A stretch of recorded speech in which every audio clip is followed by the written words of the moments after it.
Redmi not 9 12,000 രൂപയ്ക്ക് വരുന്ന ഈ റെഡ്മി ഡിവൈസിൻ്റെ ക്യാമറ പെർഫോമൻസ് എങ്ങനെയുണ്ടെന്നാണ് ഈ വീഡിയോയിൽ നമ്മൾ നോക്കാൻ പോകുന്നത്. ഈ ഡിവൈസിൻ്റെ ഓവറോൾ ക്യാമറ പെർഫോമൻസ് എങ്ങനെയുണ്ട്, റിയൽമി നാർസോ 10 നോക്കുമ്പോൾ ഏതാണ് മെച്ചം, അതുപോലെ മീഡിയ ടെക്കിൻ്റെ ഒരു ചിപ്പ് ഉപയോഗിക്കുന്നത് കൊണ്ട് ക്യാമറ പെർഫോമൻസിൽ എന്തെങ്കിലും ഡിഗ്രഡേഷനോ അല്ലെങ്കിൽ അപ്ഗ്രഡേഷനോ കാണാനുണ്ടോ? ഈ ചോദ്യങ്ങൾക്കുള്ള വ്യക്തമായിട്ടുള്ള ഉത്തരങ്ങൾ ഈ വീഡിയോയിൽ നിങ്ങൾക്ക് ലഭിക്കും.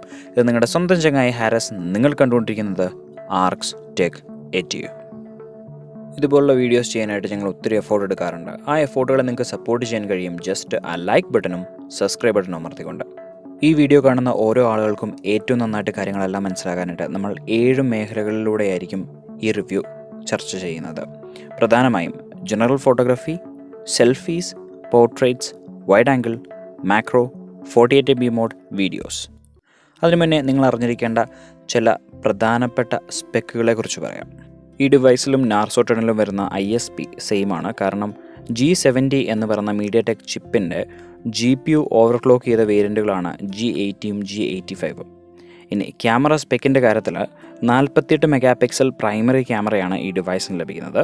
ഒരു 8 മെഗാ പിക്സൽ അൾട്രാവൈഡ് ക്യാമറയും 2 മെഗാ പിക്സൽ വീതമുള്ള ഡെപ്ത് സെൻസറും മാക്രോ സെൻസറും പിൻവശത്ത് ലഭിക്കുന്നുണ്ട്. ഇതൊരു സാംസങ് സെൻസറാണ് പ്രൈമറി ക്യാമറയായിട്ട് ഉപയോഗിക്കുന്നത്. 13 മെഗാ പിക്സൽ f2.3 സെൽഫി ക്യാമറയും ഈ ഡിവൈസിന് ലഭിക്കുന്നുണ്ട്.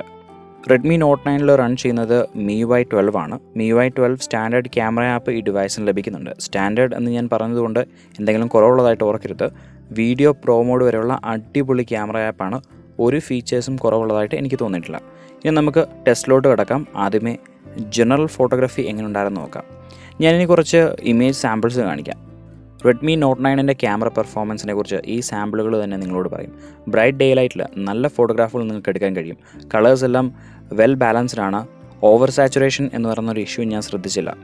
റിയൽമി നാർസോ 10 നോക്കുമ്പോൾ ചില കാര്യങ്ങളിൽ ഈ ഡിവൈസിനൊരു അപ്ഹാൻഡ്, എക്സ്പെഷ്യലി സൂം ഫീച്ചറിൻ്റെ കാര്യത്തിൽ. കാരണം റിയൽമിയിൽ സൂം ചെയ്യുമ്പോഴേക്കും ചില ക്വാളിറ്റി ഇഷ്യൂസ് നമ്മൾ കണ്ടിരുന്നു. റിയൽമി നാർസോ 10 ക്യാമറ റിവ്യൂ നിങ്ങൾ കണ്ടു കഴിഞ്ഞാൽ കാര്യം മനസ്സിലാകും. ഇവിടെ അങ്ങനെ കാര്യമായിട്ടുള്ള പ്രശ്നങ്ങളൊന്നുമില്ല. ഇതൊരു നോർമൽ ഷോട്ടാണ്. ഇതിൻ്റെ ഒരു സൂം ഷോട്ടാണ് നിങ്ങളിപ്പോൾ കാണുന്നത്. ഏറെക്കുറെ ഡീറ്റെയിൽസ് എല്ലാം പ്രിസർവ് ചെയ്യാൻ നോക്കുന്നുണ്ട്. എന്നാൽ ഒത്തിരി ഡീറ്റെയിൽ വരുന്ന സമയത്ത്, അതായത് നിങ്ങളൊരു ബിൽഡിങ്ങിൻ്റെയോ അല്ലെങ്കിൽ ഇപ്പം നിങ്ങൾ കണ്ടുകൊണ്ടിരിക്കുന്ന പോലെ ഒരു ടീ പ്ലാന്റേഷൻ്റെയൊക്കെ ഫോട്ടോ എടുത്തു കഴിയുമ്പോഴേക്കും ഇഷ്യൂസ് പിൻ ചെയ്ത് തുടങ്ങും. അതിൻ്റെ കാരണവും ഞാൻ നേരത്തെ പറഞ്ഞ പോലെ തന്നെ ഈ ഡിവൈസിൽ ഉപയോഗിച്ചിരിക്കുന്ന ചിപ്പായിരിക്കാൻ നല്ല സാധ്യതയുണ്ട്. ഇപ്പം ഞാൻ പറഞ്ഞത് അത്ര വ്യക്തമാകാത്തവർക്ക് റിയൽമി നാർസോ 10 ക്യാമറ റിവ്യൂ നിങ്ങൾ നിർബന്ധമായിട്ട് കാണണം. അതിനുള്ളൊരു ലിങ്ക് ദേ മുകളിൽ വന്നിട്ടുണ്ടാവും.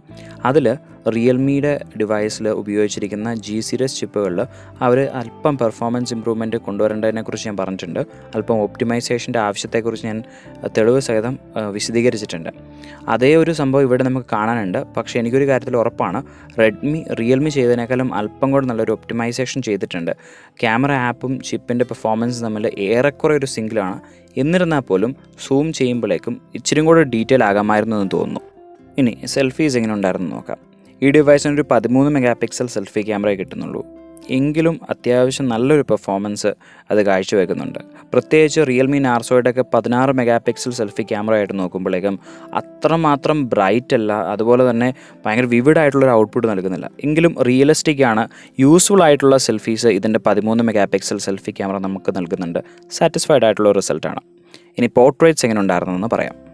പോർട്രേറ്റ് ഫോട്ടോഗ്രാഫുകൾ ഒട്ടുമിക്ക എല്ലാ ലൈറ്റിങ്ങിലും തന്നെ കുഴപ്പമില്ലാതെ പെർഫോം ചെയ്തു. പക്ഷേ അല്പം ഒരു ഡിം ലൈറ്റിലോട്ട് വന്നു കഴിയുമ്പോഴേക്കും ചില അൺഈവൻ ബ്ലറുകൾ നമ്മൾ അവിടെ ഇവിടെയൊക്കെ ശ്രദ്ധിച്ചു. പക്ഷേ വലിയൊരു ഡീൽ ബ്രേക്കറല്ല, കുഴപ്പമില്ലാത്ത പെർഫോമൻസ് ഉണ്ടായിരുന്നു. സെൽഫി പോർട്രേറ്റ്സിൻ്റെ കാര്യത്തിൽ ഒരു ഡൗട്ടുമില്ല, അടിപൊളിയായിട്ട് പെർഫോം ചെയ്തു. എനിക്ക് തോന്നുന്നു റിയൽമിയേക്കാളും ചില സാഹചര്യങ്ങളിൽ ഇത് നന്നായിട്ട് പെർഫോം ചെയ്തിട്ടുണ്ട്.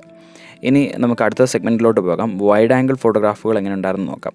പൊതുവേ ക്വാളിറ്റി ഇല്ലാത്ത ഔട്ട്പുട്ടുകളാണ് എല്ലാ വൈഡ് ആംഗിളുകളും തന്നെ നമുക്ക് നൽകാറുള്ളത്. റിയൽമിയുടെ എടുത്ത് നോക്കുവാണെങ്കിൽ അത്ര നല്ലൊരു ക്വാളിറ്റി ഇല്ലായിരുന്നു, സാറ്റിസ്ഫാക്ടറി ആയിരുന്നു. ഇവിടെയും ഏറെക്കുറെ അത് തന്നെയാണ് സ്റ്റോറി. പക്ഷേ ചില സാഹചര്യങ്ങളിൽ അല്പം ഒരു നല്ല സാച്ചുറേഷൻ ലെവൽസ് നമുക്ക് നൽകുന്നുണ്ട് പ്രൈമറി ക്യാമറയെ അപേക്ഷിച്ച്. ക്വാളിറ്റിയുടെ കാര്യത്തിലും വലിയ ഡിഫറൻസ് ഇല്ല. ഇതൊരു പ്രൈമറി ക്യാമറ ഷോട്ടാണ്. ഇതിൻ്റെ തന്നെ വൈഡ് ആംഗിൾ ക്യാമറ ഷോട്ട് ഇതാണ്. വലിയതായിട്ടുള്ളൊരു ഡിഫറൻസ് നമുക്ക് കാണാനില്ല. സാച്ചുറേഷനൊക്കെ ഏറെക്കുറെ ഈക്വലാണ്. പക്ഷേ നമ്മൾ സൂം ചെയ്ത് കഴിയുമ്പോഴേക്കും വ്യക്തമായിട്ട് മനസ്സിലാകും ഇത് വൈഡ് ആംഗിൾ ക്യാമറയിൽ എടുത്താണെന്ന്. So overall satisfactory. അടുത്തതാണ് മാക്രോ ക്യാമറ. ഇന്നസെൻ്റ് ചേട്ടൻ ജഗദീഷിനോട് നീയൊക്കെ എന്തിനാ പഠിക്കണേന്ന് ചോദിക്കുന്ന പോലെ എന്തിനാ ഈ സാധനം കൊടുത്തേക്കുന്നത് ഇതുവരെ എനിക്ക് മനസ്സിലായിട്ടില്ല. ഇത്രയും പൂറായിട്ടുള്ള റിസൾട്ട് നൽകുന്നു, ചുമ്മാ പേരിന് കൊടുക്കുക. അത് റെഡ്മി ആവർത്തിച്ചിട്ടുണ്ട്. ക്യാമറ ആപ്പ് പരമാവധി ഡീറ്റെയിൽസ് പ്രിസർവ് ചെയ്യാൻ നോക്കുന്നുണ്ട്. കുറേ ഷാർപ്നെസ്സൊക്കെ ഓഫറായിട്ട് കൂട്ടിയിട്ടുണ്ട്. പക്ഷേ ഇതൊക്കെ നമ്മൾ എവിടെയെങ്കിലും ഉപയോഗിക്കുമെന്ന് എനിക്ക് തോന്നുന്നില്ല. ഇതൊരുമാതിരി ചൊവ്വാഗ്രഹത്തിൽ നിന്ന് ഭൂമിയുടെ ഫോട്ടോ എടുത്ത പോലെ ഉണ്ട്. ഇതിനേക്കാൾ എത്രയോ എളുപ്പമാണ് നമ്മുടെ പ്രൈമറി ക്യാമറയിൽ നല്ലൊരു പ്രൈമറി ക്യാമറ ഉണ്ടല്ലോ, അതിലൊരു ഫോട്ടോഗ്രാഫ് അങ്ങ് എടുക്കുക, അതങ്ങ് ക്രോപ്പ് ചെയ്യുക. അതും വേണ്ട, 2x zoom എന്ന് പറയുന്നൊരു ഫീച്ചറുണ്ട്. അത് ക്യാമറ ആപ്പിൽ അവൈലബിൾ ആണ്. അതുപയോഗിച്ചിട്ട് ഏറെക്കുറെ അതേ ഫ്രെയിം തന്നെ കിട്ടും, അതിനേക്കാളും അടിപൊളി ബോക്കയും ഡീറ്റെയിൽസോട് കൂടി. ഈ ഡിവൈസിൽ നമുക്ക് ഒരു 48 മെഗാ പിക്സൽ ക്യാമറ വരുന്നുണ്ട്. 48 MB മോഡും കൂടെ ലഭ്യമാണ്. 48 MB മോഡിലെടുക്കുന്ന ഫോട്ടോഗ്രാഫുകൾക്ക് എല്ലാത്തിനും നല്ല ഫയൽ സൈസ് ഉണ്ട്. അതുപോലെ അത്യാവശ്യം ഡീറ്റെയിൽസും കൂടെ അത് കൊണ്ടുവരുന്നുണ്ട്. ഭയങ്കര ഡിഫറൻസ് ഇല്ല, എന്നാലും അത്യാവശ്യം ഡീറ്റെയിൽസ് പ്രിസർവ് ചെയ്തിട്ടുണ്ട്. നമ്മളൊന്ന് സൂമിൻ ചെയ്ത് നോക്കുമ്പോൾ അത് നമുക്ക് വ്യക്തമായിട്ട് കാണാൻ കഴിയുന്നുണ്ട്. എന്നാൽ 48 MB മോഡിൻ്റെ ഒരു ചെറിയ പ്രശ്നമുണ്ട്. ഒരു ഒബ്ജക്റ്റ് അത് വളരെ സ്റ്റഡി ആയിട്ട് നിൽക്കുമ്പോൾ മാത്രമേ ഇത് നേരെ ചൊവ്വേ ഫോട്ടോ എടുക്കത്തുള്ളൂ. ഇല്ലെങ്കിൽ ചില അൺഈവനായിട്ടുള്ള എഡ്ജ് ഡിറ്റക്ഷനും അതുപോലെ തന്നെ കളേഴ്സും അത് പ്രൊഡ്യൂസ് ചെയ്യും. ഇനി വളരെ പ്രധാനപ്പെട്ട വീഡിയോസ് എന്ന് പറയുന്ന സെക്ഷൻ നമുക്ക് കൈകാര്യം ചെയ്യാം. നേരത്തെ നമ്മൾ ചെയ്ത പോലെ സെക്ഷൻസ് ആയിട്ടായിരിക്കും ഇവിടെ നമ്മൾ കാര്യങ്ങൾ പറയുന്നത്. General shots, moving shots, vlogging shots, ഈ 3 സെക്ഷനുകളിലായിരിക്കും നമ്മൾ കാര്യങ്ങൾ അനലൈസ് ചെയ്യുന്നത്. ജനറൽ ഷോട്ട്സ് എന്ന് പറയുന്ന സെക്ഷനിലോട്ട് പോകാം. അതായത് നമ്മൾ സാധാരണ എടുക്കാറുള്ള വീഡിയോസൊക്കെ. ഇതൊക്കെ എങ്ങനെയുണ്ട്? വെറും 12,000 രൂപയ്ക്ക് നമുക്ക് ലഭിക്കുന്ന ഒരു സ്മാർട്ട് ഫോണിലെടുത്ത വിഷ്വൽസ് ആയിട്ട് തോന്നുന്നുണ്ടോ? ഇതെടുക്കാൻ എന്നെ ഹെൽപ്പ് ചെയ്തത് പ്രോ മോഡാണ്. നിങ്ങൾ ജനറൽ ഷോട്ട്സ് എടുക്കുമ്പോൾ പ്രോ മോഡ് ഉപയോഗിക്കാനായിട്ട് ഞാൻ റെക്കമെൻഡ് ചെയ്യും. കാരണം ഇപ്പോൾ നിങ്ങൾക്ക് കാണാൻ കഴിയുന്ന പോലെ ഫോക്കസ് പുറകോട്ട് ഷിഫ്റ്റ് ചെയ്യാനും അത് വളരെ സ്മൂത്തായിട്ട് ഇങ്ങോട്ട് ഷിഫ്റ്റ് ചെയ്യാനായിട്ട് അത് ഹെൽപ്പ് ചെയ്യും. ഇതിനെക്കുറിച്ചൊരു വീഡിയോ നമ്മൾ കഴിഞ്ഞ തവണ ചെയ്തിട്ടുണ്ട്. ആ വീഡിയോ ഇതുവരെ കണ്ടിട്ടില്ലെങ്കിൽ അതൊന്ന് കണ്ടു നോക്കുക. വളരെ യൂസ്ഫുള്ളാണ്. അൾട്രാ വൈഡ് ആംഗിൾ ക്യാമറയുടെ പെർഫോമൻസും വലിയ കുഴപ്പമില്ലായിരുന്നു. ഇത് പ്രൈമറി ക്യാമറ എടുത്തൊരു പാൻ ഷോട്ടാണ്. ആ പാൻ തീർക്കാൻ വേണ്ടി എനിക്ക് ഏകദേശം 10 സെക്കൻഡുകൾ എടുത്തു.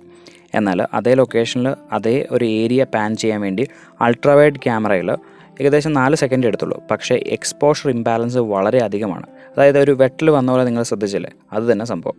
ഇങ്ങനൊരു സാഹചര്യത്തിൽ നിങ്ങൾ വീഡിയോ എടുക്കുകയാണെങ്കിൽ ദയവ് ചെയ്ത് എക്സ്പോഷർ ലോക്ക് ചെയ്തതിന് ശേഷം വീഡിയോ എടുക്കുക. അടുത്ത സെഗ്മെൻറ്റിലോട്ട് പോകാം, മൂവിങ് ഷോട്ട്സ്. ഇതെന്തിനാണ് നമ്മൾ ടെസ്റ്റ് ചെയ്യുന്നതെന്ന് വെച്ച് കഴിഞ്ഞാൽ ഈ ഡിവൈസിൽ വരുന്ന ഇലക്ട്രോണിക്കൽ ഇമേജ് സ്റ്റെബിലൈസേഷൻ എത്രമാത്രം നന്നായിട്ട് പെർഫോം ചെയ്യുന്നുണ്ട് എന്ന് ടെസ്റ്റ് ചെയ്യാനാണ്. ഇപ്പോൾ നിങ്ങളൊരു നാട്ടുവഴി കൂടെ നടന്നു പോവുകയാണെങ്കിൽ തീർച്ചയായിട്ടും നിങ്ങൾക്കൊരു സ്റ്റെബിലിറ്റി ഇല്ലായ്മ ശ്രദ്ധിക്കും. കാരണം തീർച്ചയായിട്ടും ഒരു ബമ്പി സിറ്റുവേഷനിൽ EIS അത്ര നന്നായിട്ട് പെർഫോം ചെയ്തില്ല. എന്നാൽ ഒരു ടാർട്ട് റോഡിലോട്ട് വരുമ്പോഴേക്കും സിംഗിൾ ഹാൻഡഡ് ആയിട്ട് നിങ്ങൾ നടന്നു കഴിഞ്ഞാലും, അതായത് ഒരു കയ്യിൽ ഫോൺ പിടിച്ച് പയ്യെ നടന്നു പോയി കഴിഞ്ഞാലും അത്യാവശ്യം കുഴപ്പമില്ലാത്ത റിസൾട്ടുകൾ ലഭിക്കുന്നുണ്ട്. എന്നാൽ എക്സ്പോഷർ ഇംബാലൻസ് അവിടെ ഇവിടെയൊക്കെ വരുന്നുണ്ട്. അതുപോലെ തന്നെ ചില സമയത്ത് സൈഡിലുള്ള ആ പുല്ലോട്ടൊക്കെ ഒന്ന് ശ്രദ്ധിച്ച് നോക്കുകയാണെങ്കിൽ അത്ര നന്നായിട്ട് ഫോക്കസിലായിരിക്കണമെന്നില്ല. സ്റ്റെബിലൈസേഷൻ അത്ര ബെസ്റ്റായിരുന്നു എന്നൊന്നും ഞാൻ പറയുന്നില്ല. ഒരു ആവറേജ് പെർഫോമൻസ് ഉണ്ട്. ഇത് തന്നെയാണ് നമ്മൾ റിയൽമിയിലും ശ്രദ്ധിച്ചത്. സോ G സീരീസ് ചിപ്പുകളിലൊക്കെ ഇനിയും ഒരു ഒപ്റ്റിമൈസേഷൻ്റെ ആവശ്യമുണ്ടെന്നുള്ള കാര്യം വ്യക്തമായിട്ട് നമുക്ക് മനസ്സിലാകുന്നുണ്ട്, ഏതൊരു മാനുഫാക്ചർ ആണെങ്കിലും. ഇനി വ്ലോഗിങ് ഷോട്ട്സ് എങ്ങനെ ഉണ്ടായിരുന്നു? നിങ്ങളാണ് അതിനകത്ത് വേർഡിക്റ്റ് പറയേണ്ട ആൾക്കാർ. എല്ലാവർക്കും നമസ്കാരം. ഇത് റെഡ്മി നോട്ട് 9ൻ്റെ സെൽഫി ക്യാം വെച്ചെടുക്കുന്നൊരു വിഷ്വലാണ്. മൂവിങ്ങിലാണ്, ആവറേജ് സ്പീഡിൽ സംസാരിക്കുന്നു, ആവറേജ് സ്പീഡിൽ നടക്കുന്നു. ഓഡിയോ എങ്ങനെയുണ്ട്? അതുപോലെ തന്നെ സ്റ്റെബിലൈസേഷനെ കുറിച്ചും എനിക്കിപ്പോൾ തോന്നുന്നത് കുഴപ്പമില്ല. വ്യൂ ഫൈൻഡറിൽ കാണുന്ന വിഷ്വൽസ് വെച്ച് ഞാൻ സാറ്റിസ്ഫൈഡ് ആണ്. സെൽഫീസ് ഓക്കേയിഷ് ആയിരുന്നു. വ്ളോഗിങ് ഷോട്ടുകൾ കുഴപ്പമില്ല. അപ്പോൾ നിങ്ങളുടെ അഭിപ്രായങ്ങൾ താഴെ കമൻറ്റ് ബോക്സിൽ എഴുതുക. പ്രത്യേകിച്ച് ഇത് എത്ര നന്നായിട്ട് ഓഡിയോ ക്യാപ്ചർ ചെയ്യുന്നുണ്ട്, അതുപോലെ തന്നെ സ്റ്റെബിലൈസേഷൻ എങ്ങനെയുണ്ട്, അത് എനിക്ക് നന്നായിട്ട് പറയുന്നതിനേക്കാളും ഔട്ട്പുട്ട് കാണുന്നത് നിങ്ങൾക്കായിരിക്കും പറയാൻ കഴിയുന്നത്. So that's all. Thank you. എൻ്റെ ഒരു വേർഡിക്റ്റ് ഇതാണ്.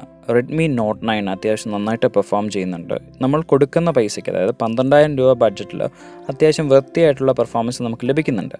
എന്നാൽ ക്യാമറയാണ് നിങ്ങളുടെ ഏറ്റവും വലിയ പ്രയോറിറ്റി എങ്കിൽ ദയവ് ചെയ്ത് നിങ്ങളുടെ ബഡ്ജറ്റ് അപ്ഗ്രേഡ് ചെയ്യുക. 12,000 നിന്ന് ഒരു 13,000 രൂപയ്ക്കുള്ള റിയൽമി 6i അല്ലെങ്കിൽ പോക്കോ M2 Pro 14,000 രൂപയ്ക്ക് വരുന്ന ഹാൻഡ്സെറ്റാണ്. അതും എടുക്കാൻ ശ്രമിക്കുക. നിങ്ങളുടെ ബഡ്ജറ്റ് അത്ര ടൈറ്റ് ആണെങ്കിൽ മാത്രം റെഡ്മി നോട്ട് 9ലോട്ട് പോയാൽ മതി. എന്നാൽ നിങ്ങൾക്ക് ക്യാമറ വലിയൊരു പ്രയോറിറ്റി അല്ല, അത്യാവശ്യം ഡീസൻ്റ് ആയിട്ടുള്ള പെർഫോമൻസ് കിട്ടിയാൽ തന്നെ ഹാപ്പി ആണെങ്കിൽ തീർച്ചയായിട്ടും റെഡ്മി നോട്ട് 9 നിങ്ങൾക്ക് ഞാൻ റെക്കമെൻഡ് ചെയ്യും. 12,000 രൂപയ്ക്ക് നല്ല അടിപൊളി പെർഫോമൻസ് ഈ ഒരു ബഡ്ജറ്റ് നൽകുന്നുണ്ട്. പ്രത്യേകിച്ച് വീഡിയോസിൻ്റെ കാര്യത്തിലുള്ള പെർഫോമൻസ് എനിക്ക് ഒത്തിരി ഇഷ്ടപ്പെട്ടു. അപ്പോൾ ഇത്രയൊക്കെയാണ് എനിക്ക് പറയാനുള്ളത്. നിങ്ങളുടെ അഭിപ്രായങ്ങൾ താഴെ കമൻറ്റ് ബോക്സിൽ കമൻസായിട്ട് മെൻഷൻ ചെയ്യുക. നിങ്ങളുടെ സ്വന്തം ചങ്ങായി Haris, signing off for now.